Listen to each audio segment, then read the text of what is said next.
से ना हम लोग एक संगठन बनाए, संगीत महाविद्यालय संघ। देश भर की जितनी भी संगीत महाविद्यालय शास्त्रीय नृत्य संगीत से संबंधित वो लोग का एक संगठन है। और हम लोग विगत कई वर्षों से शिक्षा में संगीत का समावेश हो, ताकि हमारी भारतीय कला और संस्कृति का संरक्षण। शिक्षा में संगीत का समावेश 100% अनिवार्य है, इसलिए कि संगीत हमारी प्राचीन विद्या है। संगीत का अभ्युदय किसी व्यक्ति से नहीं हुआ है। भगवान शंकर के चतुर्दश सूत्राणी, भगवान शंकर के जो 14 सूत्र हैं, जो डिमडिम नाद हुआ है उनकी डमरू से, और डमरू से ही 14 प्रकार की भाषाओं का अभ्युदय है। तो संगीत का हमारा आध्यात्मिक वैदिक संबंध है। संगीत कोई विद्या नहीं, संगीत एक साधना है। संगीत के द्वारा स्वरों का सृजन होता है, संगीत के द्वारा स्वरों को सजाया जाता है, संगीत के द्वारा स्वर की रचना होती है। अगर शिक्षा में संगीत का समावेश कर दिया जाए तो निश्चित रूप से हमारी पुरानी संस्कृति का अभ्युदय शीघ्रता और तीव्रता के साथ संभव है, और बच्चों को हमारी संस्कृति का बोध हो जाएगा।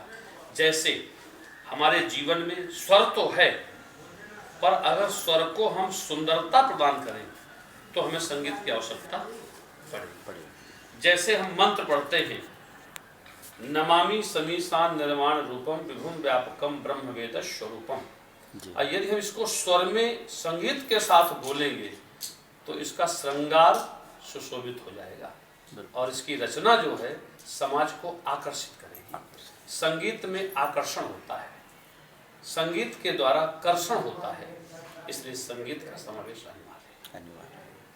दूसरी बात स्वामी जी, आज जितना खेल को महत्व दिया जाता है उतना संगीत को उतना ये महत्व व्यापक नहीं दिया। प्रचार प्रसार न होने के कारण, जी जी जी, क्योंकि खेल एक परिसर और मैदान का विषय है, और संगीत एकाग्रता और साधना का विषय है।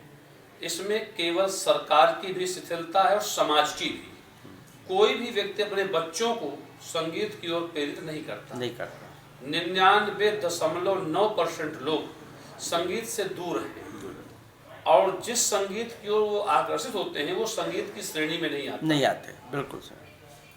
नृत्य गायन जो आज समाज में चल रहा है, ये संगीत नहीं है हमारा, ये तो प्रदर्शन है।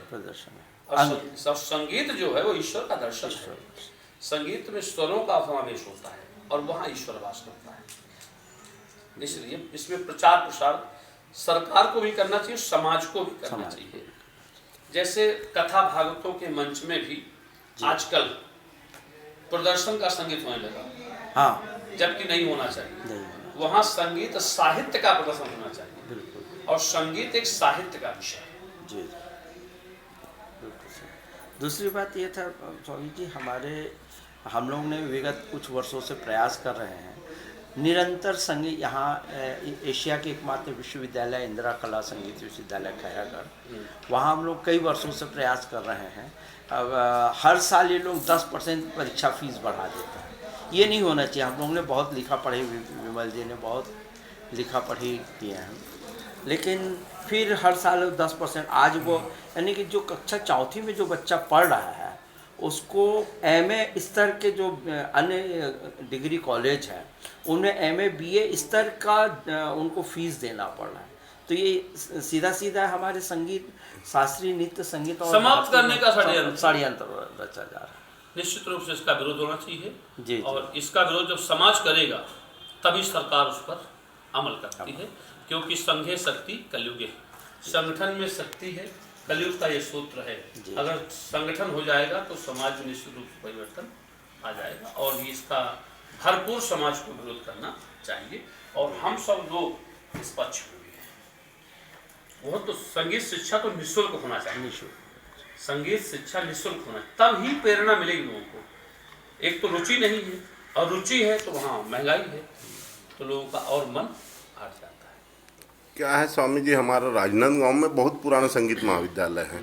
आप एक संगीत महाविद्यालय के संचालक हैं, कि मैं हूँ, और स्थिति ये हो रही कि हर साल जो 10% बढ़ा रहे हैं, तो क्या हो रहा है, यहाँ विश्वविद्यालय है, जबकि चाहिए विश्वविद्यालय को कि वो संगीत को और बढ़ाए, लेकिन बढ़ाना छोड़ के हर साल 10% फीस मैंने वृद्धि होते जा रही। स्थिति ये हो गई कि आज बच्चे जो हैं, वैसे भी संगीत सेकेंडरी चीज़ है, लेकिन बच्चे जिस तरीके से फीस बढ़ रहा है उस तरीके से बच्चे जो है बच्चों का रुझान नहीं आ पा रहा है। 2,500-3 हज़ार रुपये उनको फीस देना पड़ेगा, परीक्षा फीस, जबकि अन्य जो डिग्री कॉलेज है एमए और बीए बीएससी बीकॉम उसका 2,000 के अंदर है, 2,000 से कम है।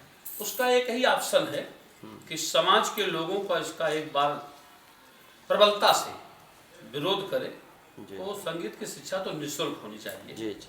क्योंकि संगीत शिक्षा से नौकरी के ऑप्शन नहीं रहते हैं, नहीं, नगण्य है, 1% भी नहीं है, 0.1 माने, तो कम से कम समाज के लिए इसको विरोध करके इसका जो है निश्चित रूप से इस शिक्षा को निःशुल्क ही करना चाहिए, ऐसा मेरा सुझाव है।